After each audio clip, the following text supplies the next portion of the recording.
Olá, bem-vindos a mais um Deep Dive. Hoje a gente vai olhar de perto os princípios de Paris para instituições nacionais de direitos humanos, as INDH. Nossas fontes são ah, documentos que explicam bem o que são esses padrões e qual o impacto deles. A nossa missão aqui é entender a fundo por que eles são tão importantes e como funcionam assim na prática. Para a gente começar, imagina uma orquestra, sabe? O mundo, os direitos humanos seriam a música. E a ILDH de cada país é o maestro. E a partitura que esse maestro usa para reger são os princípios de Paris. Eles nasceram lá em 91, num workshop em Paris, Isso. e a ONU adotou em 93. Foi logo depois da Conferência de Viana, quando ficou claro que, olha, precisava de ação dentro dos países, né? Não só acordos internacionais. E os dão um norte, sabe? Padrões mínimos. Para quê? Para garantir que essas INDHs não sejam só de fachada. A ideia é que elas sejam independentes de verdade do governo e eficazes, que consigam, de fato, promover e proteger os direitos humanos ali, do dia a dia do país, ter força para agir. Entendi. Então, assim, falando de um jeito mais direto, são padrões internacionais que dizem como essas INHs devem funcionar, quais poderes ter, a estrutura e, o ponto-chave, a autonomia delas. Mas, se não é um tratado obrigatório, como é que eles têm força? Ah, isso que é interessante, né? Não é um tratado que o país assina e o Congresso ratifica. São diretrizes. Só que elas têm um peso moral e político, olha, enorme. Funcionam como um padrão de qualidade global, digamos assim.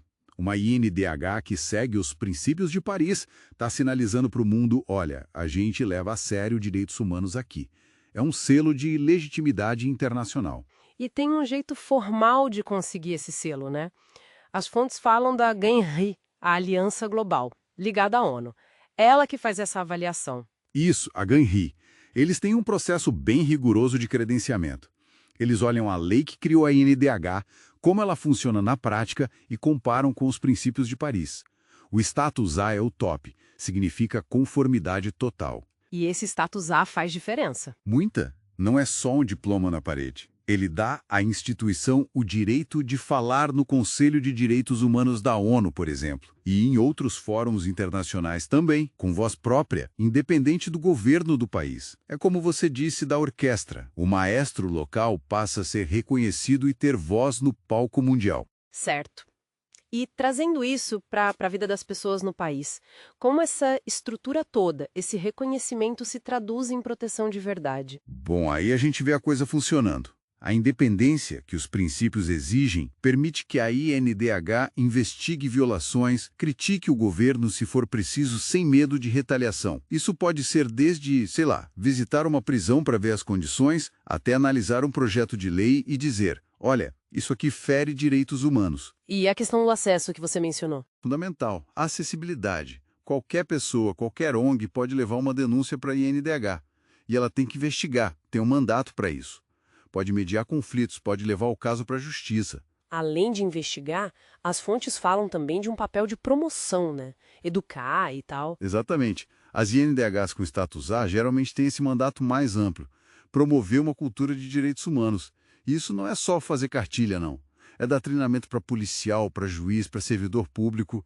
É aconselhar o governo sobre como deixar as leis e políticas de acordo com os padrões internacionais. Elas são tipo uma ponte, né? Entre a sociedade e o Estado e entre o país e o mundo. Então, se a gente olhar o quadro geral, os princípios de Paris são uma ferramenta para garantir que os direitos humanos não fiquem só na teoria, só no papel. Precisamente, eles ajudam a criar e a manter instituições nacionais que sejam fortes, que tenham a estrutura e a autonomia para fazer o trabalho delas de proteger e promover direitos humanos ali no contexto local.